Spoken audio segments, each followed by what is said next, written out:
The final goal is to eradicate humanity as we know it. Once you understand the final destination, it becomes much easier to look back and identify the psychological conditioning, the biological tampering, the cultural grooming, and the educational prepping that we have been subjected to for decades in preparation to making us accept a post-human future.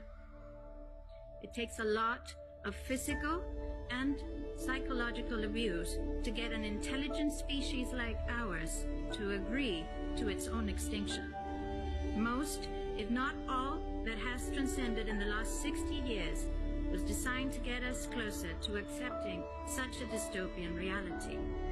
Whether you care to accept it or not, we live in a hyper-controlled matrix where our perception of reality is meticulously planned, managed, and executed in order to control and steer us in whichever direction they wish. And the direction is a post-human world.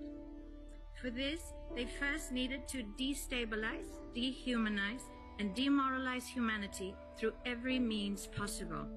The destruction of the nuclear family, children being indoctrinated by the state, abortion, the eradication of God and spirituality from education, life in megacities and away from nature, toxic food, air and water, social media, replacing real human connection and interaction, engineered financial crisis and taxation, endless wars and massive migration, stress, anxiety, depression, drugs and alcohol, constant fear-mongering, moral relativism as the new religion, and I could go on and on about how humanity has been influenced and forced to move away from all the things that give us strength, security, purpose, and meaning. A weak, immoral, disconnected, ignorant, and unhealthy population is an easy target for the next stage, the creation of an entire generation of androgynous beings. Masculinity is under attack psychologically, culturally, and biologically. Women are being replaced in sports, entertainment, and politics by men pretending to be women. And children are being indoctrinated at school to think that gender is a choice. The transgender movement is not a grassroots movement. It comes from the top. It has nothing to do with people's freedom of expression, sexuality, or civil rights.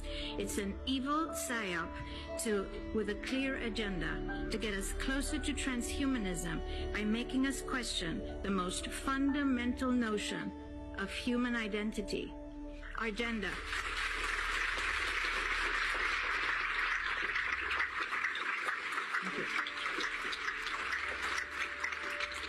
If you don't know who you are, if you already identify as a hybrid between a man and a woman, you will be easily convinced to become a hybrid between human and machine.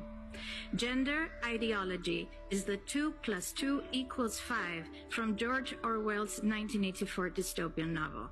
It's the final test to see whether we will follow the most absurd party line towards our own extinction. But 2 + 2 = 4. And no matter how you choose to dress, call yourself, or change your physique, will not change that.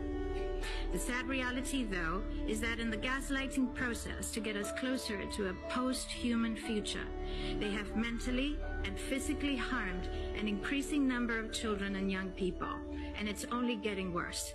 This must be stopped.